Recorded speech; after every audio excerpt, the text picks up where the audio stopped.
আমরা তো সবাই মুসলমান, তাই না?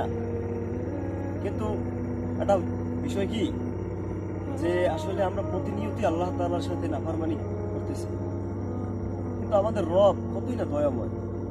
আমরা নাফরমানি করতেছি, কত পাপ করতেছি, কত গুনাহ করতেছি, কিন্তু অথচ আল্লাহ তাআলা আমাদের প্রতি কিন্তু ওই রকমের রাগান্বিত হইয়া এমন কোনো ধ্বংস আযাব আমাদের উপরে পাঠাইতেছে না, যে আযাবের কারণে আমরা ধ্বংস হয়ে গেছি। এবং আমরা কওমে লূত সম্পর্কেও জানি যে কওমে লূতের জাতিরা, তারা তো এমন নাফরমানিতে লিপ্ত ছিল, এত জঘন্য কাজ করতো তারা, আল্লাহ তাআলা রাগান্বিত হইয়া তাদেরকে ধ্বংস করে দিয়েছে। তো আল্লাহ তাআলা কিন্তু ওই রকমের আমাদেরকে ধ্বংস করেন নাই, কিন্তু উচিত ছিল তো যে রব আমাদেরকে বানাইছে, যে রব আমাদের খাওয়াইতেছে, যে রব আমাদের পড়াইতেছে, হ্যাঁ, সেই রবের হুকুম মানা, সেই রবের দিকে ফেরা। আজকে আমরা একটা প্রতিষ্ঠানে চাকরি করলে, কাজ করলে, তো আমরা কাজ নিয়ে পড়ে থাকি। আমরা দোকানদারি করলে, ব্যবসা বাণিজ্য করলে আমরা ব্যবসা নিয়ে পড়ে থাকি।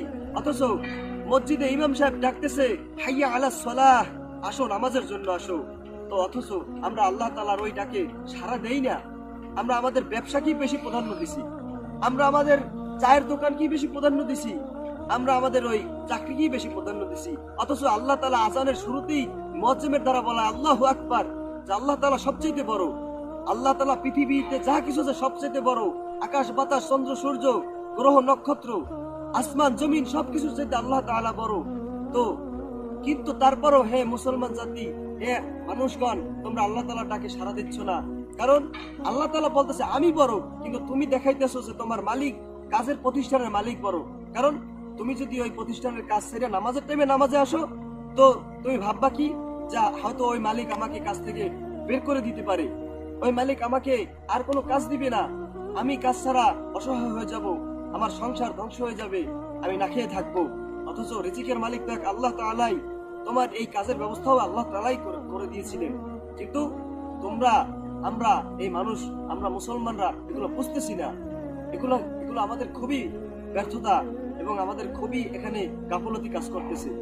তো এই কথাগুলো প্রথমত আমার উদ্দেশ্যে বলা এবং আপনাদের উদ্দেশ্যেও বলা, যে আল্লাহ তাআলাই আমাদের সৃষ্টি করছেন, ওই আল্লাহ তাআলাই রিজিকের মালিক। তো আমরা অবশ্যই দুনিয়ায় বেঁচে থাকার জন্য ইনকাম করব, কাজ করব, চাকরি করব, ব্যবসা করব, সবকিছুই করব।